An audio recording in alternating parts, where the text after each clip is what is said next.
ನಿಜವಾದ ಇಂದ್ರಿಯ ಮುಂತಾದವುಗಳಿರುವ ಎಚ್ಚರದಲ್ಲಿ ನಿಜವಾದ ವಸ್ತುಗಳನ್ನು, ನಿಜವಾದ ಮನಸ್ಸು, ನಿಜವಾದ ಇಂದ್ರಿಯಗಳು ಇವುಗಳ ಸಹಾಯದಿಂದ ಅರಿಯುವ ಆತ್ಮನು ಜ್ಞಾನಸ್ವರೂಪದಿಂದ ಒಂದೇ ರೀತಿಯಲ್ಲಿರುವುದರಿಂದಲೂ ಎಲ್ಲದರ ಪ್ರೇಮವು ತನಗೋಸ್ಕರವಾಗಿರುವುದರಿಂದಲೂ ಎಚ್ಚರದಲ್ಲಿ ಆತ್ಮನು ಸತ್ಯಜ್ಞಾನಾನಂದ ಸ್ವರೂಪನೆಂದು ತಿಳಿಯಲು ಅವಕಾಶ ಉಂಟು.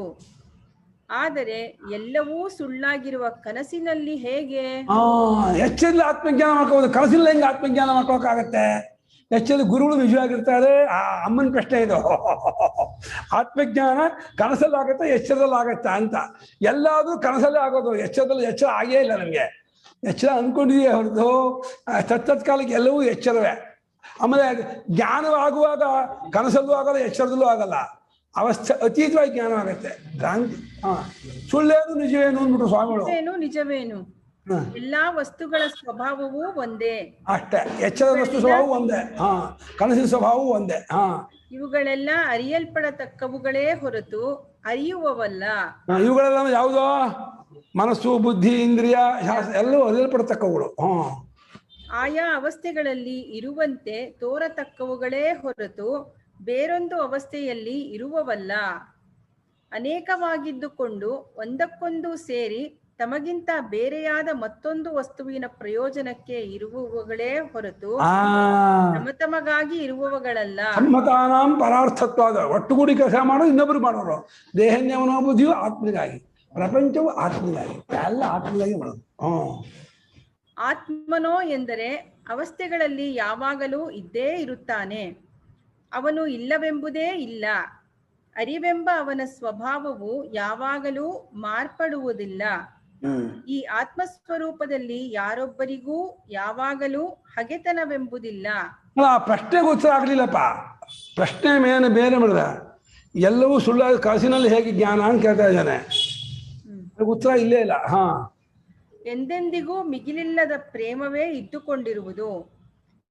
ಹೀಗಿರುವುದರಿಂದ ಆತ್ಮನು ಎಲ್ಲೆಲ್ಲಿಯೂ ಸಚ್ಚಿತ್ ಸುಖ ರೂಪನೇ. ಅದನ್ನು ಕೇಳೇ ಇಲ್ಲ ಅವನು. ಆತ್ಮ ಎಲ್ಲೆಲ್ಲೂ ಸಚ್ಚಿತ್ ಸುಖ ರೂಪನ ಹೌದಾ ಅಲ್ಲ ಕೇಳಿದ್ದಾನೆ. ಅವ್ನು ಕೇಳಿರೋದೇನು? ಎಚ್ಚರದಲ್ಲಿ ಆತ್ಮ ಸತ್ಯಜ್ಞಾನ ತಿಳ್ಕೊಳಕ್ ಅವಕಾಶ ಉಂಟು, ಕನಸಿನಲ್ಲಿ ಹೇಗೆ ಕೇಳ್ತಾ ಇದ್ದಾನೆ. ಅದಕ್ಕೆ ಉತ್ತರನೇ ಕೊಡಲಿಲ್ಲ ಗುರುಗಳು. ಮರ್ತು ಬಿಟ್ರು, ಏನೋ ಮಾಡಿಬಿಟ್ರು. ಆತ್ಮನು ತನ್ನ ರೂಪದಿಂದಲೇ ಯಾವಾಗಲೂ ಇರುವನಾದರೆ ಅವನಿಗೆ ಕನಸು, ಎಚ್ಚರ ಎಂದು ಎರಡವಸ್ಥೆಗಳಾಗುವುದಕ್ಕೇನು ಕಾರಣ? ಅವನಿಗೆ ಎರಡವಸ್ಥೆಗಳಿರುವುದರಿಂದಲೇ ಅವನು ಒಂದೇ ರೂಪವಾಗಿದ್ದುಕೊಂಡಿರುವನೆಂಬುದು ಸುಳ್ಳೆಂದು ತಿಳಿಯಬೇಕಾಗುತ್ತದೆ. ಇದೂ ಅಲ್ಲದೆ ಆತ್ಮನಿಗೆ ಅರಿವೆಂಬುದು ಮುಖ್ಯವಾದ ಸ್ವರೂಪವೆನ್ನಬೇಕಾಗಿದೆ. ಏಕೆಂದರೆ ಮಿಕ್ಕ ಎಲ್ಲಾ ವಿಷಯಗಳು ಬೇರೆ ಬೇರೆಯಾಗುತ್ತಿದ್ದರೂ ಈ ಅರಿವೆಂಬ ಒಂದೇ ಸ್ವರೂಪದಿಂದ ಆತ್ಮನು ಯಾವಾಗಲೂ ಇದ್ದುಕೊಂಡಿರುವನೆಂಬ ಕಾರಣದಿಂದಲೇ ಅವನು ಸತ್ಯಸ್ವರೂಪನಾಗಿರುವನೆಂದು ತಾವು ತೋರಿಸಿರುತ್ತೀರಿ. ಮತ್ತು ಇದೇ ಚಿದ್ರೂಪದ ಆಧಾರದಿಂದಲೇ ಆತ್ಮನ ಆನಂದತ್ವವನ್ನು ಸಿದ್ಧ ಮಾಡಿದಂತಾಗಿರುತ್ತದೆ. ಏಕೆಂದರೆ ಯಾವ ಅರಿವಿನಿಂದ ಎಲ್ಲವನ್ನೂ ಪ್ರಿಯವೆಂದು ಅರಿತುಕೊಳ್ಳುವೆವೋ ಆ ಅರಿವೇ ನಮಗೆ ಎಲ್ಲಕ್ಕಿಂತಲೂ ಪ್ರಿಯವಾಗಿರುವುದೆಂಬ ಕಾರಣದಿಂದಲೇ ಆತ್ಮನು ಆನಂದ ಸ್ವರೂಪನೆಂದು ಸಿದ್ಧವಾಗಿರುತ್ತದೆ. ಆದ್ದರಿಂದ ಆತ್ಮನ ಇಂಥ ಚಿದ್ರೂಪವು ಬೇರ್ಪಡದೆ ಒಂದೇ ರೂಪದಿಂದಿದ್ದರಲ್ಲವೇ ಸತ್ಯಜ್ಞಾನಾನಂದ ಸ್ವರೂಪವು ಆತ್ಮನದೆಂದು ಏರ್ಪಡುವುದು. ಆದರೆ ಗಾಢ ನಿದ್ರೆಯಲ್ಲಿ ಈ ರೂಪವು ಇರುವುದೇ ಇಲ್ಲ. ಏಕೆಂದರೆ ಅಲ್ಲಿ ಆತ್ಮನು ಏನನ್ನೂ ಅರಿಯುವುದೇ ಇಲ್ಲ. ಅಂತೂ ಆತ್ಮನಿಗೆ ಅರಿವೆಂಬ ಸ್ವಭಾವವು ಇರುವಾಗ ಎಚ್ಚರ ಕನಸುಗಳೆಂಬ ಎರಡವಸ್ಥೆಗಳಾಗುವುದರಿಂದಲೂ ಗಾಢ ನಿದ್ರೆಯಲ್ಲಿ ಈ ಅರಿವೆಂಬ ಸ್ವಭಾವವೇ ಇಲ್ಲವಾಗಿ ಬಿಡುವುದರಿಂದಲೂ ಆತ್ಮನು ಸಚ್ಚಿತ್ಸುಖ ರೂಪನೆಂಬುದು ಯಾವಾಗಲೂ ಮಾರ್ಪಡದೆ ಇರುವುದೆಂಬುದೇ ಅಯುಕ್ತವಾಗುವುದಲ್ಲ. ಉತ್ತರ: ಎಚ್ಚರ ಕನಸುಗಳು ಸಚ್ಚಿದಾನಂದ ರೂಪಕ್ಕೆ ಆಗುವವೆಂದು ನಾವು ಹೇಳಿಲ್ಲ. ಎಚ್ಚರವು ಯಾರಿಗೆ ಆಗುತ್ತದೆ ಎಂಬ ಪ್ರಶ್ನೆಗೆ ಯಾರು ಅನುಭವಿಸುತ್ತಾರೋ ಅವರಿಗೇ ಆಗುತ್ತದೆ ಎಂದಲ್ಲವೇ ನಾವು ಹೇಳಿದ್ದು. ಇದೇನು ಎಚ್ಚರವು ನನಗೇ ಆಗುವುದೆಂದು ಮೊದಲು ನಿರ್ಣಯವಾಗಲಿಲ್ಲವೇ? ಹೌದು, ನಾನು ಅನುಭವಿಸುತ್ತೇನೆ ಎಂದಿಟ್ಟುಕೊಂಡರೆ ಹಾಗೆಯೇ ಸರಿ. ಹೀಗೆ ಇಟ್ಟುಕೊಳ್ಳುವವನು ನಾನೇ ಅಷ್ಟೇ. ಹೀಗೆ ಇಟ್ಟುಕೊಳ್ಳುವವನು ನಾನೇ ಅಷ್ಟೇ. ಹೌದು, ಆದರೆ ಹಾಗೆ ಇಟ್ಟುಕೊಳ್ಳುವವನ ನಿಜವಾದ ಸ್ವರೂಪವು ಸಚ್ಚಿದಾನಂದ ರೂಪವು ಅವನೇ ಅಲ್ಲ. ಅಂದರೆ ಸಚ್ಚಿದಾನಂದ ಸ್ವರೂಪವೇ ಹೀಗೆ ಅಭಿಮಾನವಿಟ್ಟುಕೊಳ್ಳುತ್ತದೆ ಎಂದಾಯಿತು. ಹಾಗಲ್ಲ, ನಾನು ಎಂಬುದೇ ಅಭಿಮಾನವಿಟ್ಟುಕೊಂಡಿರುವುದು ಸಚ್ಚಿದಾನಂದ ರೂಪಕ್ಕೆ ಯಾವ ಅಭಿಮಾನವೂ ಇಲ್ಲ. ಇದೇನೋ ನನಗೆ ತಿಳಿಯುವಂತಿಲ್ಲ. ನಾನೇ ಸಚ್ಚಿದಾನಂದ ರೂಪನೆಂದು ಮೊದಲು ಹೇಳಿದಿರಿ. ಈಗ ನನಗೆ ಅಭಿಮಾನವಿರುವುದೆಂತಲೂ ಸಚ್ಚಿದಾನಂದ ರೂಪಕ್ಕೆ ಇಲ್ಲವೆಂತಲೂ ಹೇಳುತ್ತೀರಿ. ನಿನ್ನ ನಿಜವಾದ ಸ್ವರೂಪವೇ ಸಚ್ಚಿದಾನಂದ ರೂಪವೆಂದೂ ನಿನ್ನಲ್ಲಿ ತೋರುವ ನಾನು ಎಂಬುದು ಅಭಿಮಾನ ರೂಪವೆಂದು ನಾವು ಹೇಳಿದೆವು. ಈ ನಾನು ಎಂಬ ಅಭಿಮಾನಕ್ಕೆ ಅಹಂಕಾರವೆಂದು ಹೆಸರು. ಹೀಗೆ ಅಹಂಕಾರದಲ್ಲಿ ಅವಸ್ಥೆಗಳು ತೋರಿದರೂ ನಿಜವಾದ ನಿನ್ನ ಸಚ್ಚಿದಾನಂದ ರೂಪಕ್ಕೆ ಅವಸ್ಥೆಗಳಿಲ್ಲ. ಹೀಗೆ ಹೇಳಿದ್ದರಿಂದ ಯಾವ ವಿರೋಧವೂ ಆಗುವುದಿಲ್ಲ. ಏಕೆಂದರೆ ಅಹಂಕಾರವು ನಿನ್ನ ನಿಜವಾದ ಸ್ವರೂಪವಲ್ಲ. ಏಕಲ್ಲ, ನಾನು ಯಾವಾಗ ವ್ಯವಹಾರ ಮಾಡುವೆನೋ ಆಗಾಗಲೆಲ್ಲ ನಾನು ನಾನು ಎಂದೇ ನನ್ನ ರೂಪವು ತೋರಿಕೊಳ್ಳುತ್ತದೆಯಲ್ಲವೇ? ನಾನು ಎಂಬುದು ನನ್ನ ನಿಜವಾದ ರೂಪವಲ್ಲದಿದ್ದರೆ ಇಂದ್ರಿಯಾದಿಗಳಂತೆ ಇದು ನನಗೆ ವಿಷಯವಾಗಿ ತೋರಿಕೊಳ್ಳಬೇಕಾಗಿತ್ತಲ್ಲವೇ? ವ್ಯವಹಾರದಲ್ಲೆಲ್ಲ ನಾನು ಎಂದು ತೋರುವುದೆಂಬುದು ಸ್ವಾಭಾವಿಕವಾಗಿದೆ. ಏಕೆಂದರೆ ವ್ಯವಹಾರವೆಂದರೆ ನಾನು, ನನ್ನದು, ಮತ್ತೊಬ್ಬರು ಎಂದು ತೋರುವುದು. ಆದರೆ ನಾನು ಎಂದು ತೋರುವುದೆಂದು ಏತರ ಬಲದಿಂದ ಹೇಳುತ್ತೀಯೋ ಆ ರೂಪವು ನಿನ್ನ ನಿಜವಾದ ರೂಪವು. ಆ ರೂಪವೇ ಸಚ್ಚಿದಾನಂದ ರೂಪವೆಂದು ನಾನು ಕರೆದಿರುವುದು. ಅಹಂಕಾರವು ನಿನ್ನ ನಿಜವಾದ ರೂಪದಲ್ಲಿ ಸೇರಿರುವುದಿಲ್ಲವೆಂಬುದಕ್ಕೆ ಗಾಢನಿದ್ರೆಯ ಅನುಭವವೇ ಪ್ರಮಾಣವಾಗಿದೆ.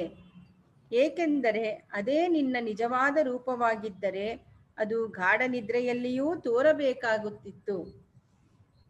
ಹಾಗಾದರೆ ಜ್ಞಾನಸ್ವರೂಪವು ನನ್ನ ನಿಜವಾದ ಸ್ವರೂಪವಲ್ಲವೆಂದೇ ಆಗುತ್ತದೆಯಲ್ಲ. ಏಕೆಂದರೆ ನಾನು ಮೊದಲೇ ಹೇಳಿರುವಂತೆ ಗಾಢನಿದ್ರೆಯಲ್ಲಿ ನಮಗೆ ಏತರ ಅರಿವೂ ಇರುವುದಿಲ್ಲ.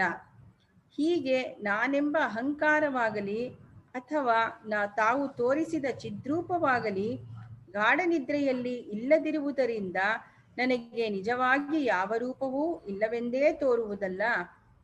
ಇದು ಸರಿಯಲ್ಲ. ಹೀಗೆಯೇ ವಿಚಾರ ಮಾಡಿ ಹಿಂದೆ ಕೆಲವು ಜನ ಬೌದ್ಧರು ತಮ್ಮ ಸ್ವರೂಪವು ಯಾವುದೂ ಇಲ್ಲವೆಂದು ನಿರ್ಣಯ ಮಾಡಿಕೊಂಡಿದ್ದರು. ಆ ವಾದಕ್ಕೆ ಶೂನ್ಯವಾದವೆಂದು ಹೆಸರು. ಶೂನ್ಯವೆಂದರೆ ಯಾವುದೂ ಇಲ್ಲವೆಂದರ್ಥ. ಶೂನ್ಯವಾದವು ಅನುಭವಕ್ಕೆ ಸರಿಯಾಗಿ ಹೊಂದಿದರೆ ಏತಕ್ಕಾಗಬಾರದು? ಎಲ್ಲ ಅವಸ್ಥೆಗಳನ್ನೂ ಪೂರ್ಣವಾಗಿ ವಿಚಾರ ಮಾಡಿದ ಅನುಭವವೇ ಸರಿಯಾದದ್ದೆಂದು ತಾವೇ ಹೇಳಿದ್ದೀರಷ್ಟೇ. ನಿಜ. ಆದರೆ ನೀನು ಹೇಳುವ ವಾದವು ಅನುಭವಕ್ಕೆ ಸರಿಯಾಗಿಯೂ ಇಲ್ಲ. ನೀನು ಮಾಡಿದ ನಿರ್ಣಯವು ಎಲ್ಲ ಅವಸ್ಥೆಗಳ ಪೂರ್ಣವಾದ ವಿಚಾರದ ಮೇಲೆ ಆದದ್ದೂ ಅಲ್ಲ. ಅದು ಹೇಗೆಂದರೆ ಗಾಢನಿದ್ರೆಯಲ್ಲಿ ಜ್ಞಾನಸ್ವರೂಪವು ಇಲ್ಲವೆಂದು ಹೇಳುವುದಕ್ಕೆ ಯಾವ ಆಧಾರವೂ ಇಲ್ಲ. ಏಕಿಲ್ಲ? ಇದ್ದರೆ ನನಗೆ ತೋರಬೇಕಷ್ಟೇ. ಗಾಢನಿದ್ರೆಯಲ್ಲಿ ನನಗೆ ಈ ಜ್ಞಾನರೂಪವಾಗಲಿ ಇನ್ನು ಯಾವ ಬೇರೆಯ ರೂಪವಾಗಲಿ ಎಂದೂ ತೋರಿಸಿಲ್ಲ. ಇಷ್ಟನುಭವ ಸಾಲದೆ ನಿನಗೆ ಯಾವುದೂ ತೋರಲಿಲ್ಲ ಎಂಬುದರಿಂದಲೇ ಆಗ ನಿನ್ನ ಅರಿವಿನ ಸ್ವಭಾವವು ಇತ್ತೆಂದು ಸ್ಫುಟವಾಗುತ್ತದೆ. ಏನೂ ತೋರಲಿಲ್ಲ ಅಂತ ಗೊತ್ತಾಗಿದ್ರಲ್ಲೇ ಅಲ್ಲಿ ಅನುಭವ ಇತ್ತು. ಆ ಅನುಭವ ಏನೂ ತೋರಲಿಲ್ಲ ಅಂತ ಗೊತ್ತು ಮಾಡ್ಕೊಂಡ ಅನುಭವ. ಏಕೆಂದರೆ ನೀನು ಅರಿತ ಪದಾರ್ಥವು ಯಾವುದೂ ಇಲ್ಲವೆನ್ನುತ್ತಿದ್ದೀಯೇ ಹೊರತು ನಿನ್ನ ಅರಿವಿನ ಸ್ವರೂಪವು ಇಲ್ಲವೆನ್ನುತ್ತಿಲ್ಲ. ಆ ಅರಿವಿನ ಸ್ವರೂಪವೆಂಬುದು ಗಾಢನಿದ್ರೆಯಲ್ಲಿ ತೋರುವುದೇ ಇಲ್ಲವಲ್ಲ. ತೋರದೆ ಹೋದರೆ ಹೋಗಲಿ. ಅರಿವೆಂಬುದು ನಿನಗೆ ತೋರುವ ಮತ್ತೊಂದು ಪದಾರ್ಥವೆಂದೇನೂ ನಾವು ಹೇಳಲಿಲ್ಲ. ಅರಿವೇ ನಿನ್ನ ಸ್ವರೂಪವೆಂದೂ ಅದು ವಿಷಯವೆಲ್ಲವೆಂದೂ ಮತ್ತೊಂದರ ಸಹಾಯವಿಲ್ಲದೆ ಯಾವಾಗಲೂ ತಾನೇ ಬೆಳಗುವುದೆಂದೂ ನಾವು ಹೇಳಿದೆವು. ಇದನ್ನು ನೀನೂ ಒಪ್ಪಿಕೊಂಡಿದ್ದೀಯೇ? ನಾನೆಲ್ಲಿ ಒಪ್ಪಿಕೊಂಡೆನು? ಚಿದ್ರೂಪವೇ ತೋರುವುದಿಲ್ಲವೆಂದಲ್ಲವೇ ನಾನು ಹೇಳಿದ್ದು? ಹೌದು. ಆದ್ದರಿಂದಲೇ ಯಾವ ನಿನಗೆ ಆ ಚಿದ್ರೂಪವು ತೋರುವುದಿಲ್ಲವೋ ಆ ಚಿದ್ರೂಪನು ಎಂದಾಯಿತು. ಚಿದ್ರೂಪವು ವಿಷಯವಲ್ಲವಾದ್ದರಿಂದ ತೋರುವುದಿಲ್ಲ. ಗಾಢ ನಿದ್ರೆಯಲ್ಲಿ ಯಾವುದಾದರೂ ವಿಷಯವಿದ್ದಿದ್ದರೆ ತೋರುತ್ತಿತ್ತೆಂದು, ಗಾಢ ನಿದ್ರೆಯಲ್ಲಿ ಯಾವುದೂ ತೋರದೆ ಇದ್ದುದರಿಂದ ಅಂಥದ್ದು ಯಾವುದೂ ಇಲ್ಲವೆಂದು ನೀನು ಹೇಳುವುದರಿಂದ ಆಗಲೂ ನಿನಗೆ ಅರಿವಿನ ಸ್ವಭಾವವಿತ್ತೆಂದೇ ನೀನು ಒಪ್ಪಿಕೊಂಡಂತಾಯಿತು. ಇದರಿಂದ ಸಚ್ಚಿದಾನಂದ ಸ್ವರೂಪವು ಯಾವಾಗಲೂ ಇರುವುದೆಂಬುದೂ ಸಿದ್ಧವಾಯಿತು. ಇಲ್ಲಿ ಒಂದು ಶಂಕೆಯುಂಟಾಗುತ್ತದೆ. ಎಚ್ಚರ ಕನಸುಗಳಲ್ಲಿ ಅಹಂಕಾರವಿರುವುದರಿಂದ ಸಚ್ಚಿದಾನಂದ ರೂಪಕ್ಕೆ ಆ ಅವಸ್ಥೆಗಳಿಲ್ಲವೆಂದು ತಾವು ಹೇಳಿದ್ದೀರಿ. ಗಾಢ ನಿದ್ರೆಯಲ್ಲಿ ಅಹಂಕಾರವಿಲ್ಲವೆಂಬುದನ್ನು ತಾವೇ ತೋರಿಸಿದ್ದೀರಿ. ಇದರಿಂದ ಗಾಢ ನಿದ್ರೆಯೂ ಸಚ್ಚಿದಾನಂದ ರೂಪಕ್ಕೇ ಎಂದಾಯಿತಲ್ಲ. ಗಾಢ ನಿದ್ರೆ ಎಂದರೇನು? ಯಾವುದೂ ತೋರದೇ ಇರುವುದೇ ಅಲ್ಲವೇ? ಅದು ಒಂದು ಅವಸ್ಥೆ ಎಂದು ಹೇಗಾದೀತು? ಯಾವ ರೋಗವೂ ಇಲ್ಲದ ರೋಗಿ ಎಂಬುದು ಹೇಗೆ ಅರ್ಥವಿಲ್ಲದ ಮಾತೋ? ಯಾವ ರೋಗವೂ ಇಲ್ಲದ ರೋಗಿ ಅವನು. ಯಾವ ರೋಗವೂ ಇಲ್ಲದ ರೋಗಿ ಅಂತಂದ್ರೆ ಹಾಗೆ ಏನು ತೋರದಿರುವುದೇ ಆತ್ಮನಲ್ಲಿ ಆಗುವ ಒಂದಾನೊಂದು ವಿಕಾರವೆಂಬ ಮಾತು ಅರ್ಥವಿಲ್ಲದ ಮಾತೆ. ಟಿಪ್ಪಣಿ ಓದಿ. ಗಾಢ ನಿದ್ರೆಯಲ್ಲಿ ಏನೂ ತೋರುವುದಿಲ್ಲವೆಂಬುದು ಎಲ್ಲರಿಗೂ ಅನುಭವದಲ್ಲಿರುವ ವಿಷಯ. ಹೀಗೆ ತೋರದಿರುವುದಕ್ಕೆ ಆತ್ಮನಿಗೆ ಮೂಲಾವಿದ್ಯೆ ಎಂಬ ಒಂದಾನೊಂದು ಮುಸುಕು ಇರುವುದೇ ಕಾರಣವೆಂದು ಕೆಲವರು ವೇದಾಂತಿಗಳು ಅಭಿಪ್ರಾಯಪಟ್ಟಿರುತ್ತಾರೆ. ಆದರೆ ಇದು ಭಾಷ್ಯಯುಕ್ತಿ ಅನುಭವಗಳಿಗೆ ವಿರುದ್ಧವಾಗಿರುತ್ತದೆ. ಮೂಲಾವಿದ್ಯೆಯ ಸ್ವರೂಪ ವಿವರಣೆ ಅದು ಇದೆಯೆಂಬುದಕ್ಕೆ ಆ ವಾದಿಗಳು ಹೇಳುವ ಪ್ರಮಾಣಗಳು, ಆ ವಾದವನ್ನು ಖಂಡಿಸುವ ಯುಕ್ತಿಗಳು ಇವೆಲ್ಲವೂ ಬಹಳ ಕಠಿಣವಾಗಿರುವುದರಿಂದ ಈ ಬಾಲಬೋಧೆಯಲ್ಲಿ ಅದನ್ನು ವಿವರಿಸಿಲ್ಲ. ಶಂಕರ ಸಿದ್ಧಾಂತವೆಂಬ ಕನ್ನಡ ಗ್ರಂಥದಲ್ಲಿಯೂ ಮೂಲಾವಿದ್ಯಾನಿರಾಸವೆಂಬ ಸಂಸ್ಕೃತ ಗ್ರಂಥದಲ್ಲಿಯೂ ಇದರ ವಿಚಾರವನ್ನು ವಿಸ್ತಾರವಾಗಿ ಮಾಡಿರುತ್ತದೆ. ಅದು ಹೇಗೆ? ಆತ್ಮನು ಎಚ್ಚರ ಕನಸುಗಳಲ್ಲಿ ಏನನ್ನಾದರೂ ನೋಡುತ್ತಾನೆ, ನಿದ್ರೆಯಲ್ಲಿ ಏನನ್ನೂ ನೋಡುವುದಿಲ್ಲ. ಇವೆರಡೂ ಆತ್ಮನ ಧರ್ಮವೇ ಅಲ್ಲವೇ? ಅಲ್ಲ. ದೀಪವಿರುವ ಸ್ಥಳದಲ್ಲಿ ಕೆಲವು ಪದಾರ್ಥಗಳಿದ್ದರೆ ಆ ಪದಾರ್ಥಗಳನ್ನು ಅದು ತೋರಿಸುವುದು. ಅವುಗಳು ಇಲ್ಲದಿರುವಾಗ ಅದು ತಾನೇ ಬೆಳಗುವುದು. ಈ ಎರಡೂ ಕಾಲಗಳಲ್ಲಿಯೂ ದೀಪದ ಬೆಳಕಿನಲ್ಲಿ ಯಾವ ಹೆಚ್ಚು ಕಡಿಮೆಯೂ ಇರುವುದಿಲ್ಲ. ಹೀಗೆಯೇ ಆತ್ಮನು ಎಚ್ಚರ ಕನಸುಗಳಲ್ಲಿ ಅನಾತ್ಮ ವಸ್ತುಗಳನ್ನು ಎಂದರೆ ಆತ್ಮನಲ್ಲದ ವಸ್ತುಗಳನ್ನು ಅರಿಯುವಾಗಲೂ, ಗಾಢ ನಿದ್ರೆಯಲ್ಲಿ ಯಾವುದನ್ನೂ ಅರಿಯದೆ ಇರುವಾಗಲೂ ಅವನ ಅರಿವಿನಲ್ಲಿ ಯಾವ ವಿಶೇಷವೂ ಇಲ್ಲವಾದ್ದರಿಂದ ಅರಿಯುವುದು, ಅರಿಯದಿರುವುದು ಎಂಬಿವು ಆತ್ಮನ ಧರ್ಮಗಳಲ್ಲ. ಆತ್ಮನು ತುರಿಯನು.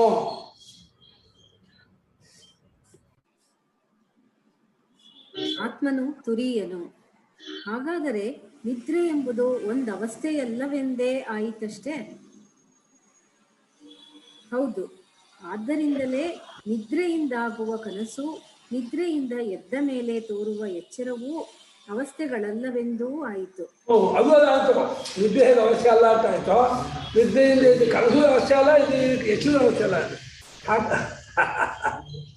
ಹಾಗಾದರೆ ಅವಸ್ಥಾತ್ರಯ ವಿಚಾರದಿಂದ ಆತ್ಮನನ್ನು ಮನಸ್ಸಿನಿಂದ ಬೇರ್ಪಡಿಸಿ ತಿಳಿದುಕೊಳ್ಳಬಹುದೆಂದು ತಾವು ಹಿಂದೆ ಹೇಳಿದ ಮಾತಿನ ಅಭಿಪ್ರಾಯವೇನು? ಅವಸ್ಥೆಗಳೇ ಇಲ್ಲದಿರುವಾಗ ಅವಸ್ಥಾ ವಿಚಾರವೆಲ್ಲಿ ಬಂತು? ಜನರು ತಾವು ಎಚ್ಚರ, ಕನಸು, ಗಾಢನಿದ್ರೆ ಇವುಗಳನ್ನು ನಿತ್ಯವೂ ಪಡೆಯುತ್ತಿರುವುದಾಗಿ ನಂಬಿರುವರು. ಮನಸ್ಸೇ ಜ್ಞಾನ ಸ್ವರೂಪವೆಂದೂ ಇದಕ್ಕಿಂತ ಬೇರೆಯಾದ ಆತ್ಮನು ಇಲ್ಲವೇ ಇಲ್ಲವೆಂದು ಅವರ ನಂಬಿಕೆ ಇದೆ. ಅವರು ಹೀಗೆ ನಂಬಿರುವ ಈ ಮೂರು ಅವಸ್ಥೆಗಳನ್ನೂ ವಿಚಾರ ಮಾಡಿದರೆ ಆತ್ಮನ ನಿಜವಾದ ಸ್ವರೂಪದ ನಿರ್ಣಯವಾಗುವುದು. ಈ ಮೂರವಸ್ಥೆಗಳೂ ನಿಜವಾಗಿ ಇಲ್ಲವೆಂಬುದೂ ಗೊತ್ತಾಗುವುದು. ಇದೇ ನಾವು ಹೇಳಿದ್ದರ ಅಭಿಪ್ರಾಯ. ಹಾಗಾದರೆ ಶ್ಲೋಕದಲ್ಲಿ ಆತ್ಮನು ತುರಿಯನು ಎಂದರೆ ನಾಲ್ಕನೆಯವನು ಎಂದು ಹೇಳಿದೆಯಲ್ಲ. ಮೂರೇ ಇಲ್ಲದಿರುವಾಗ ಎಂಬುದೆಲ್ಲಿ ಬಂತು? ತುರಿಯನೆಂದರೆ ಜನರು ಆತ್ಮನಲ್ಲಿ ಹುಟ್ಟುಗಟ್ಟಿಕೊಂಡಿರುವ ಮೂರು ಅವಸ್ಥಾರೂಪಗಳಿಗಿಂತ ಬೇರೆ ಎಂದು ಅರ್ಥವೇ ಹೊರತು ನಿಜವಾಗಿ ನಾಲ್ಕನೆಯದೆಂದು ಅಭಿಪ್ರಾಯವಲ್ಲ. ಸರಿಯಾಗಿ ನೋಡಿದರೆ ಎಚ್ಚರ, ಕನಸು, ಗಾಢನಿದ್ರೆ ಇವುಗಳು ಇವೆ ಎನ್ನುವಾಗಲೂ ಈ ನಾಲ್ಕನೆಯ ಸ್ವಭಾವವೇ ಇರುತ್ತಿರುವುದು. ಈ ಸ್ವಭಾವವು ಇಲ್ಲವೆಂಬ ಕಾಲವೇ ಇಲ್ಲವಾದ್ದರಿಂದ ಕಾಲವು ತೋರದಾಗಲೂ ಇದು ಇದ್ದುಕೊಂಡಿರುವುದರಿಂದಲೂ ಇದನ್ನು ಒಂದು ಗೊತ್ತಾದ ಕಾಲದಲ್ಲಿ ಆಗುವ ಅವಸ್ಥೆ ಎನ್ನುವುದಕ್ಕಿಲ್ಲ. ಏಕೆಂದರೆ ಯಾವುದಾದರೂ ಒಂದು ಕಾಲದಲ್ಲಿ ಆಗಿ ಹೋಗುವ ವಿಕಾರಕ್ಕೆ ಅವಸ್ಥೆ ಎಂದು ಹೆಸರು. ಆತ್ಮನು ಪರಮಹಂಸರಿಗೆ ದೊರಕತಕ್ಕವನು.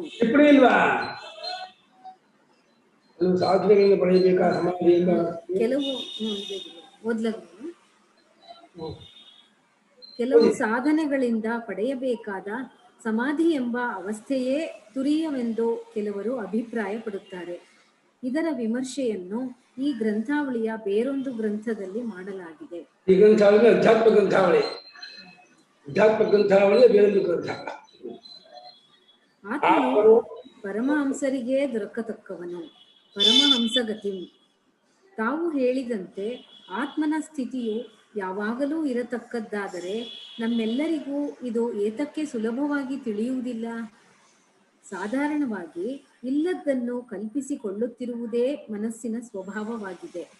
ಹೀಗೆ ಕಲ್ಪಿಸಿಕೊಂಡ ವಿಷಯಗಳಲ್ಲಿ ಅದಕ್ಕೆ ತುಂಬ ಅಭಿಮಾನವಿರುತ್ತದೆ. ಹೀಗಿರುವುದರಿಂದ ಇದನ್ನೆಲ್ಲ ಬಿಟ್ಟು ನಿಜವಾದ ಆತ್ಮತತ್ವವನ್ನೇ ಆರಿಸಿ ತೆಗೆದುಕೊಳ್ಳುವುದು ಎಲ್ಲರಿಗೂ ದಕ್ಕಲಾರದು. ಅದಕ್ಕೆ ವಿರಕ್ತರಾದ ಪರಮಹಂಸರು ಬೇಕಾಗುವುದು. ಪರಮಹಂಸರೆಂದರೆ ಯಾರು? ಕಾವ್ಯಾದಿಗಳಲ್ಲಿ ರಾಜಹಂಸವೆಂಬ ಪಕ್ಷಿಯೊಂದು ಪ್ರಸಿದ್ಧವಾಗಿರುವುದು. ಈ ಹಂಸದ ಮುಂದೆ ಹಾಲನ್ನೂ ನೀರನ್ನೂ ಬೆರೆಸಿಟ್ಟರೆ ನಿಸ್ಸಾರವಾದ ನೀರನ್ನು ಬೇರ್ಪಡಿಸಿ ಸಾರವಾದ ಹಾಲನ್ನೇ ತೆಗೆದುಕೊಂಡು ಸವಿಯುವ ಯೋಗ್ಯತೆಯು ಇದಕ್ಕೆ ಇದೆಯಂತೆ. ಇದರಂತೆಯೇ ಯಾವ ಮಹಾಪುರುಷರು ಆತ್ಮ ಅನಾತ್ಮ ಎಂಬೀ ಎರಡೂ ಬೆರಕೆಯಾಗಿರುವ ಈ ಜಗತ್ತಿನಲ್ಲಿ ಅನಾತ್ಮವೆಂಬುದು ನಿಸ್ಸಾರವೆಂದು ಅವುಗಳಲ್ಲಿ ವಿರಕ್ತಿಯಿಂದ ಶಮದಮಾದಿ ಸಾಧನವುಳ್ಳವರಾಗಿ ಆತ್ಮತತ್ವದಿಂದ ಆ ಅನಾತ್ಮವನ್ನು ಬೇರ್ಪಡಿಸಿ ಮೇಲೆ ಹೇಳಿರುವಂಥ ಸಚ್ಚಿದಾನಂದ ರೂಪದಲ್ಲಿಯೇ ನಿಲ್ಲುವ ಯೋಗ್ಯತೆಯುಳ್ಳವರಾಗಿರುವರೋ ಅಂಥವರಿಗೆ ಪರಮಹಂಸರೆಂದು ಹೆಸರು. ವಿರಕ್ತಿ ಎಂದರೇನು? ರಕ್ತಿ ಎಂದರೆ ಹತ್ತಿರವಿರುವ ವಸ್ತುವಿನ ಬಣ್ಣವು ಬಳಿದುಕೊಂಡಂತೆ ಮನಸ್ಸಿನಲ್ಲಿ ಉಂಟಾಗುವ ಅಭಿಮಾನವು. ವಿರಕ್ತಿ ಎಂದರೆ ಅಭಿಮಾನವಿಲ್ಲದೆ ಇರುವುದು. ಅನಾತ್ಮ ವಸ್ತುವಿನಲ್ಲಿ ವಿರಕ್ತಿ ಇರುವವರು ಪರಮಹಂಸಾಶ್ರಮವೆಂದು ಪ್ರಸಿದ್ಧವಾಗಿರುವ ಸನ್ಯಾಸವನ್ನು ಸ್ವೀಕರಿಸಿ ವೇದಾಂತ ವಿಚಾರವನ್ನು ಮಾಡುವರು. ಹಾಗಾದರೆ ಸನ್ಯಾಸಿಗಳಲ್ಲದ ನಮ್ಮಂಥವರಿಗೆ ವೇದಾಂತವು ತಿಳಿಯುವುದೇ ಇಲ್ಲವೆಂದಾಯಿತು? ಹಾಗೇನೂ ಇಲ್ಲ.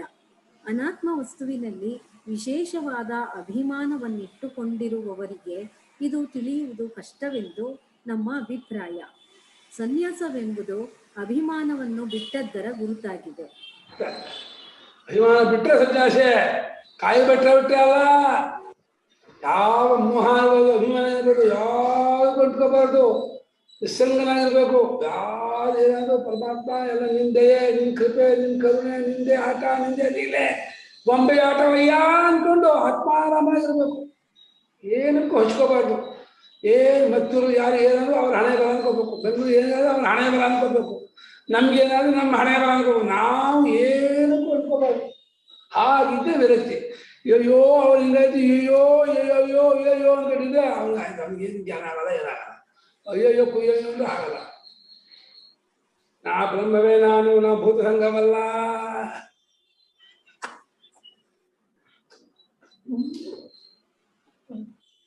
ಓದಿಮ ತದ್ಬ್ರಹ್ಮ ನಿಷ್ಕಲಮಹಂ ನಾಚ ಭೂತ ಸಂಘಃ. ಒಳ್ಳೆಯದು. ಹೀಗೆ ಅಭಿಮಾನವನ್ನು ಬಿಟ್ಟು ಆತ್ಮತತ್ವವನ್ನು ಸಂಪೂರ್ಣವಾಗಿ ತಿಳಿದುಕೊಂಡಿರುವವರ ಅನುಭವವು ಹೇಗಿರುವುದು?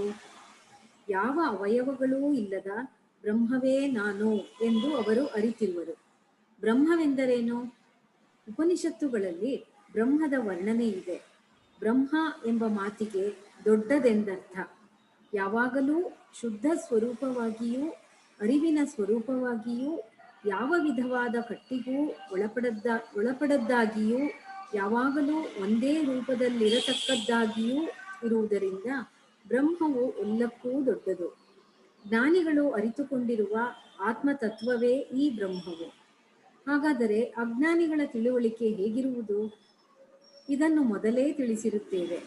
ಇವರು ಪೃಥ್ವಿ, ಅಪ್ಪು, ತೇಜಸ್ಸು, ವಾಯು, ಆಕಾಶ ಎಂಬ 5 ಭೂತಗಳಿಂದಾಗಿರುವ ದೇಹೇಂದ್ರಿಯ ಮನಸ್ಸುಗಳೇ ತಾವೆಂತಲೂ ತಮಗೆ ನಿತ್ಯವೂ ಜಾಗೃತ್ ಸ್ವಪ್ನ ಸುಷುಪ್ತಿಗಳು ಆಗುತ್ತಿರುವವೆಂತಲೂ ತಿಳಿದುಕೊಂಡಿರುವರು.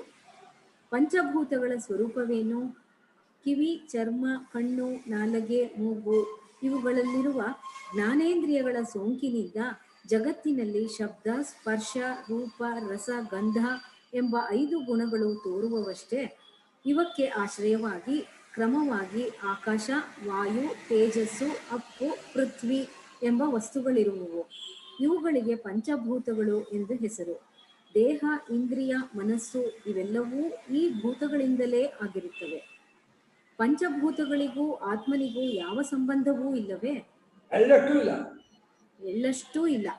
ಏಕೆಂದರೆ ನಾವು ಹಿಂದೆಯೇ ತಿಳಿಯಪಡಿಸಿರುವಂತೆ ಸುಷುಪ್ತಿಯಲ್ಲಿ ಯಾವ ಭೂತವೂ ಎಲ್ಲಿಯೂ ಇರುವುದಿಲ್ಲ. ಒಂದೊಂದು ಅವಸ್ಥೆಯಲ್ಲಿ ಉಳಿದೆರಡು ಅವಸ್ಥೆಗಳು ಎಲ್ಲಿಯೂ ಇರುವುದಿಲ್ಲ.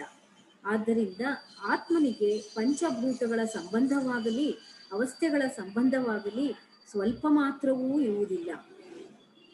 ಜ್ಞಾನಕ್ಕೆ ಸಾಧನ. ಈ ಜ್ಞಾನವನ್ನು ಬಯಸುವವರು ಯಾವ ಸಾಧನವನ್ನು ಮಾಡಬೇಕು? ಇವರು ಬೆಳಗಾಗುತ್ತಲೂ ಎದ್ದು ತಾವು ಭೂತಗಳಿಂದಾಗಿರುವ ದೇಹೇಂದ್ರಿಯ ಮನಸ್ಸುಗಳೆಂದು ಅವಕ್ಕೆ ಸಂಬಂಧಪಟ್ಟ ಚಿಂತೆಯನ್ನು ಥಟ್ಟನೆ ಹತ್ತಿಸಿಕೊಳ್ಳುವ ದುರಭ್ಯಾಸವನ್ನು ಬಿಟ್ಟು ಮೇಲೆ ವಿವರಿಸಿರುವ ಸತ್ಯಜ್ಞಾನಾನಂದ ಸ್ವರೂಪನಾದ ಪರಬ್ರಹ್ಮವೇ ನಾನು ಎಂಬ ಘನತತ್ವವನ್ನು ಮನಸ್ಸಿಗೆ ತಂದುಕೊಳ್ಳಬೇಕು. ಈ ಅಭ್ಯಾಸವನ್ನು ಬಿಡದೆ ಮಾಡುವವರೇ ನಿಜವಾದ ಮುಮುಕ್ಷುಗಳು. ಮುಮುಕ್ಷುಗಳೆಂದರೆ ಭೂತಗಳ ಗುಂಪೇ ತಾವೆಂಬ ಸುಳ್ಳು ಕಟ್ಟನ್ನು ಜ್ಞಾನದಿಂದ ಬಿಡಿಸಿಕೊಳ್ಳಬೇಕೆಂಬ ಬಲವಾದ ಇಚ್ಛೆಯುಳ್ಳವರು.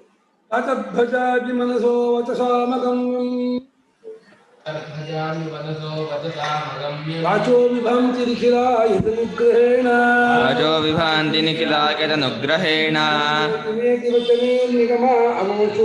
ಇನ್ನೇತಿ ವಚನೈರ್ನಿಗಮಾ ಅವೋಚುಃ ತಂದೇವದೇವಮಜಮಚ್ಯುತ ಭಜಾಮಿ ಮನಸೋ ವಚಸಾಮಗಮ್ಯಂ ನಿಖಿಲಾಯತನುಗ್ರಹೇಣ ಯನ್ನೇತಿ ನೇತೀತಿ ವಚನೈರ್ನಿಗಮಾ ಅವೋಚುಃ ತಂದೇವದೇವಮಜಮಚ್ಯುತಮಾಹುರಗ್ರ್ಯಂ ಪ್ರಾತಃ ಭಜಾಮಿ ಮನಸಃ ವಚಸಾಂ ಅಗಮ್ಯಂ ವಾಚಃ ವಿಭಾಂತಿ ನಿಖಿಲಾ ಯತ್ ಅನುಗ್ರಹೇಣ ಯತ್ ಅನುಗ್ರಹೇಣ ಯದನುಗ್ರಹೇಣ ಯಂ ನೇತಿ ನೇತೀತಿ